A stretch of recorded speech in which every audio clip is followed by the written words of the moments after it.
Hapa Wanginyi tunakwenda kuzindua zahanati hapa, si ndio jamani? Tukizindua zahanati inazungumza habari ya huduma za afya. Shida kubwa kwenye afya huwa ni jambo zima la fedha kwa wananchi ya kwenda kutibiwa. Na kumekuwa kuna shida, kulikuwa na zile bima za 30,000 ambayo ukiipata hapa Lupembe, ukienda Ilolo ilikuwa inasumbua, ukienda wapi inasumbua, si ndio? Ukienda kutibiwa ziko dawa hupati, ziko huduma hupati. Serikali imefanya nini? Kupitia wabunge tulitunga sheria mpya mwaka 2023 ya bima ya afya kwa wote, inayotaka kila Mtanzania kuwa na bima ya afya, sio ile ya zamani ndogo. Mpango wa serikali upate bima ya afya ambayo ni kubwa. Kama umeanza kusikia, wameanza kutoa elimu kwamba bima ya watu 6 kwenye familia unalipa 1,500,000. Lakini ile bima yenyewe sio bima ndogo. Ukiwa na hiyo bima mpya utakuwa na haki na sifa za kutibiwa hospitali zote mpaka Muhimbili, hospitali ya taifa.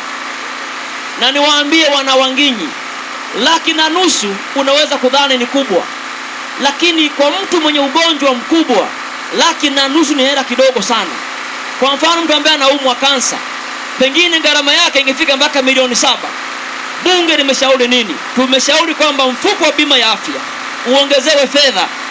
Kwa sasa hivi kutakuwa na mpango wa kuchaji hela kwenye mafuta, wa kutoza hela kidogo kwenye gesi na kwenye madini, ili mfuko wa bima ya afya uwe na hela nyingi, ili atakayekuwa na ile bima awe na uwezo wa kutibiwa zahanati zote, vituo vya afya vyote, hospitali zote na magonjwa yote. Wanginyi oye! Kwa ni wasii wana Wanginyi, kama mmeanza kusikia ule mpango wa bima kwa afya, ndiyo ukombozi wa kupata huduma bora za afya.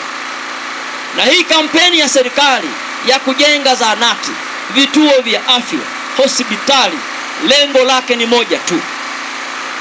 Watanzania wengi kwa ujumla wetu tunaishi miaka ya umri kidogo sana.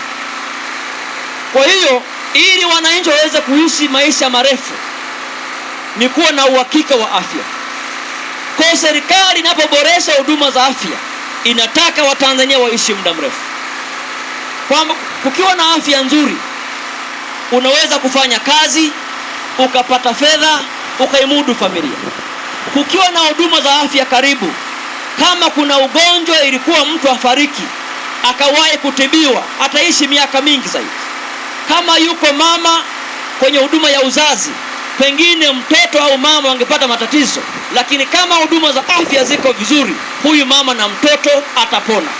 Na ndio maana sasa hivi nchini vifo vya kina mama wanaojifungua vimepungua, watoto wadogo wanaozaliwa kufariki pia kumepungua. Ni kwa sababu serikali ya awamu ya 6 imeboresha huduma ya afya. Tumpigie makofi sana Mama Samia Suluhu Hassan.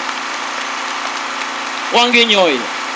Kuna waambia haya kama mipango ya serikali, na mimi kama mbunge ninao wajibu huo wa kufafanua mipango ya serikali kwa wananchi na upi mwelekeo wa serikali.